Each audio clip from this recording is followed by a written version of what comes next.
Hi guys, for my dermatology discussion today, I'm going to talk about chronic itch or pruritus. When evaluating a patient for pruritus, we want to take a detailed history. This would include their current skin regimen, their moisturizer use, any treatments they tried, of course the patient's age, and then any chemical exposure or health conditions that they may have.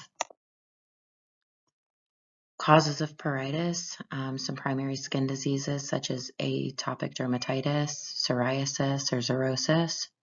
There are some primary neuropathic conditions as well as some systemic diseases that can cause chronic itching and even psychiatric comorbidities.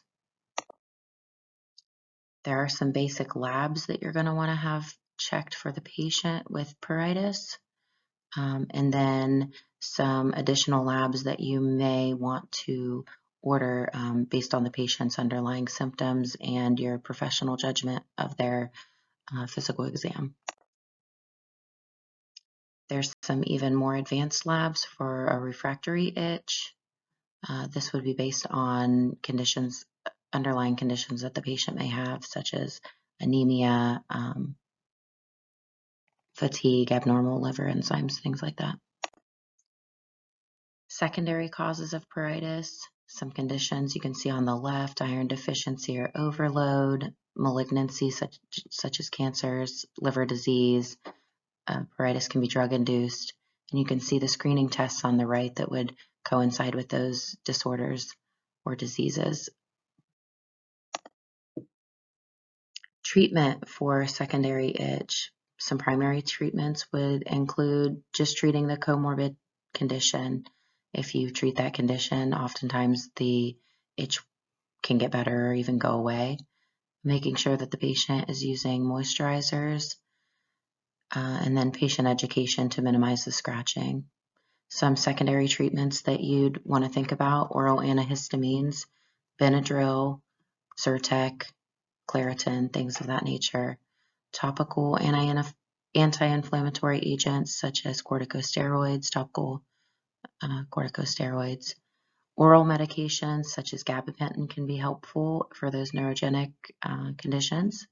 And then the cognitive behavioral therapy for any psychiatric concerns.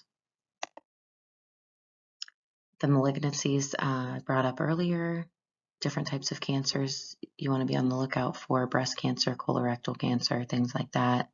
All those cancers on the left. And then on the right are signs and symptoms that you would be looking for in those cases for each type of cancer. I'm going to give you some examples of pruritic conditions, a little bit of information about each condition, and some treatments that go along with those. Xerosis cutis is a big one to think about. It's a lot of times seen in older age. It presents as dry, rough, cracked skin, extreme pruritus in that condition. You can see the picture in number 1 is common for that condition. The patient's going to want to use proper barrier moisturizers such as ointments to keep their skin properly moisturized, and then think about any triggers for that itch. Some medications can cause itch in that case.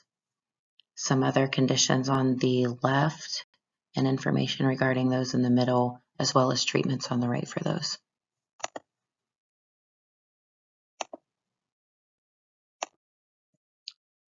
Other pruritic conditions can be caused by renal, neurogenic, or cholestatic pruritus, and then some very specific treatment plans on the right for each of those conditions as well. In summary, it's just important to know that pruritus can negatively impact a patient's quality of life. Patient education can lead to dramatic symptom improvement.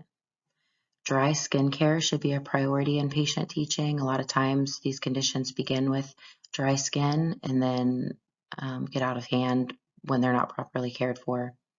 Full body skin checks are important. Trying to get these conditions taken care of before they get out of hand is important. And then screening for psychiatric conditions and substance abuse should also be considered.